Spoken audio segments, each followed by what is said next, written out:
Thank you, Mr. Speaker. Last Thursday on the campus of Umpqua Community College in Roseburg, Oregon, 9 innocent men and women lost their lives.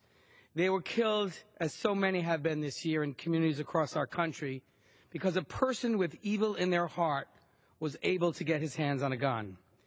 This horrific event was the 294th mass shooting that we've seen in 2015, more than any other country in the world.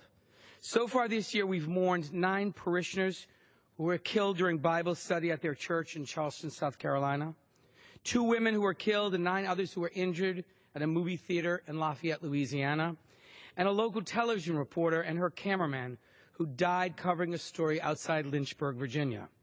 But there are thousands of other victims of gun violence. Their deaths have garnered less media attention, but they too deserve to have their stories told.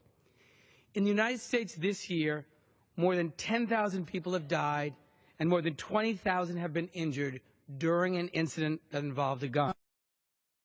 Each day, an average of 92 Americans are killed in an incident involving a gun. Yesterday, the victims included the supervisor of a food market in Houston, who was killed by a disgruntled employee, a 21-year-old father of 2 in Louisville, and a 23-year-old man and an 18-year-old woman who were killed outside New Orleans during a drive-by shooting. Altogether, nearly 1.5 million Americans have lost their lives to gun violence since the year 1970. Mr. Speaker, I have no doubt that every one of my colleagues in this chamber has spent much of the last few days thinking about and praying for the victims in Oregon and their families. I know I have. But to put it bluntly, our thoughts and prayers aren't good enough, not for those who have already been killed, and not for the 92 Americans who are going to lose their lives today, tomorrow, and every day until we do something. Thoughts and prayers won't bring back the innocent men, women, and children who've been killed or heal the families that have been torn apart. Thoughts and prayers are no excuse for inaction and cowardice in the face of powerful special interests. It's on all of us to do better than thoughts and prayers. It's long past time to take actions to reduce the threat of gun violence and to do all we can to protect our constituents from the ravages of this epidemic.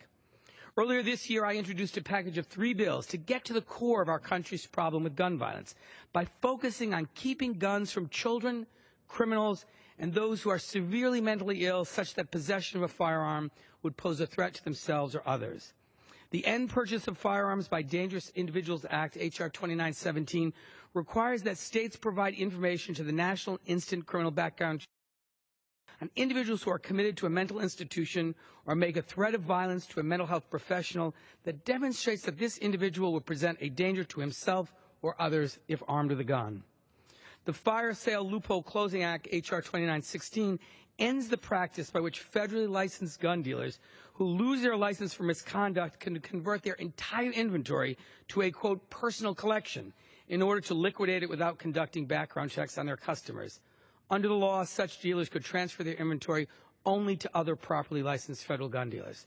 I also introduced a resolution, Resolution 59, to support the goals of National Ask Day, which falls on June 21st each year.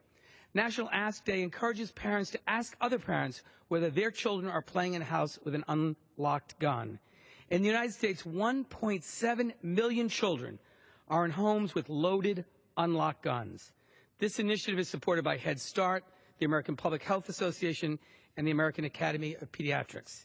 In addition to these measures I've also co-sponsored the Large Capacity Ammunition Feeding Device Act to ban the sale of large capacity magazines, and Denying Firearms and Explosives to Dangerous Terrorists Act to prohibit individuals suspected of ties to terrorist organizations from purchasing a gun, and H.R. 2380 and H.R. 3411, which fix our broken background check system.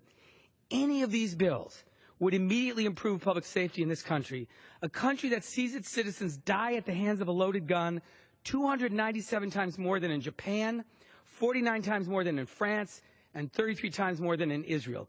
Any one of these rational, common-sense proposals would immediately make life safer for men, women, and children in cities and towns across America. And yet, we're going to sit on our hands because Republican leaders would rather genuflect before the National Rifle Association than do save the lives of thousands of Americans.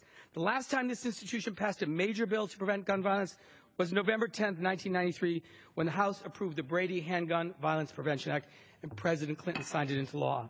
Mr. Speaker, I'll end by saying I do not know what it will take for us to finally take action, but I do know what I will do. I will continue speaking out every week on the floor of this chamber until we get something done that makes our community safer and honors the lives of all the victims who have lost their lives in this country to gun violence. Thank you, Mr. Speaker. I yield back. Gentleman's time